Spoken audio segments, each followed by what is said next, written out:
నమస్తే అందరికీ. Good morning. Have a nice day. మీకోసం నేను కరకరలాడే గోధుమ పిండితో ఒక క్రంచీ రెసిపీ చేయబోతున్నాను. ఒకటి స్వీట్, ఒకటి స్పైస్. ఎలా తయారు చేసుకోవాలో చూద్దాం రండి. గోధుమ పిండి తీసుకోండి. ఫస్ట్ నెయ్యి వేసి, నెక్స్ట్ సాల్ట్, షుగర్, వాము, ajwain, Kashmiri chilli powder, baking soda, ఇంకా నువ్వులు, తెల్ల నువ్వులు, నల్ల నువ్వులు మీకు కావాల్సినంత వేసుకోవచ్చు. సో ఇవి మొత్తం బాగా కలిపేసుకోవాలి. ఆ తర్వాతే వాటర్ వేయాలి. వాటర్ కొంచెం కొంచెంగా యాడ్ చేసి నీట్గా చపాతీ పిండిలా కలిపేసేయండి.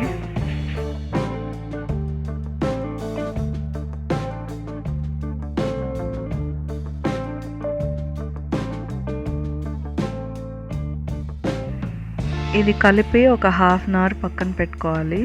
నెక్స్ట్ సేమ్ క్వాంటిటీ గోధుమ పిండి తీసుకొని సాల్ట్, నెయ్యి వేసి, షుగర్ యాడ్ చేసి మిక్స్ చేసుకున్న తర్వాత వాటర్ కొంచెమే యాడ్ చేయాలి. ఒక 50 ml యాడ్ చేసుకుంటే సరిపోతుంది. చక్కెర కాబట్టి కరిగే కొద్దీ నీళ్ళు వస్తుంది.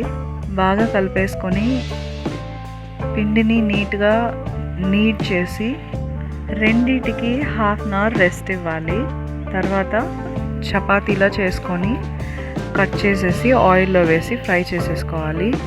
మేక్ ష్యూర్ మీరు చపాతీ రుద్దేటప్పుడు పిండి వేసి రుద్దడం మర్చిపోకండి. ఎందుకంటే స్టిక్కీగా అయిపోతుంది, అన్నిట్లో అతుక్కునేస్తుంది. అతుక్కొనివ్వకుండా పిండి డస్ట్ చేస్తూ రోల్ చేసుకోవాలి. ఈ స్నాక్స్ని ఎయిర్ టైట్ కంటైనర్లో స్టోర్ చేసుకోవచ్చు. చాలా రోజులు నిల్వ ఉంటుంది. మీరు ఎంతైనా చేసుకోవచ్చు, but half KG is good enough. ఇదే చాలా వచ్చింది నాకు. ఎందుకంటే మనం కట్ చేసేసి చేసుకుంటున్నాం కాబట్టి ఎక్కువే వస్తున్నాయి. నీట్గా ఇలా కట్ చేసేసుకొని డీప్ ఫ్రై చేసుకోవాలి. షుగర్ డో కూడా సేమ్, పిండి ఎక్కువ డస్ట్ చేస్తూ రోల్ చేసుకోవాలి. షేప్స్ మాత్రం మనకు నచ్చినట్టు కట్ చేసుకోవచ్చండి. ఇలాగే కట్ చేయాలనేం లేదు.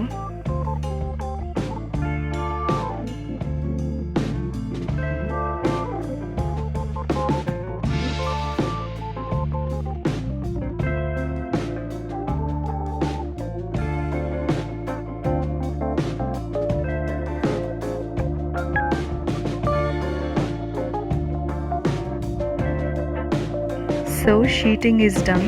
ఇంకా ఇది డీప్ ఫ్రైకి రెడీ అయిపోయింది. ఆయిల్ ఎక్కువ హీట్ చేసేయకండి. మీడియం ఫ్లేమ్లో పెట్టుకొని ఆయిల్ కూడా మితంగానే వేడవ్వాలి. ఎక్కువ హీట్ చేస్తే మాడిపోతుంది.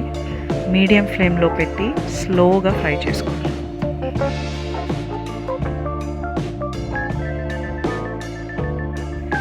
ఇలాంటి మరిన్ని రెసిపీస్ కోసం నా ఛానల్కి సబ్స్క్రైబ్ చేయండి. ప్లీజ్ మీ ఫ్రెండ్స్ అండ్ ఫ్యామిలీకి షేర్ చేసి నాకు సపోర్ట్ చేయండి. I hope you help me. Thank you very much for watching. Watch it and enjoy always with new recipes and easy recipes.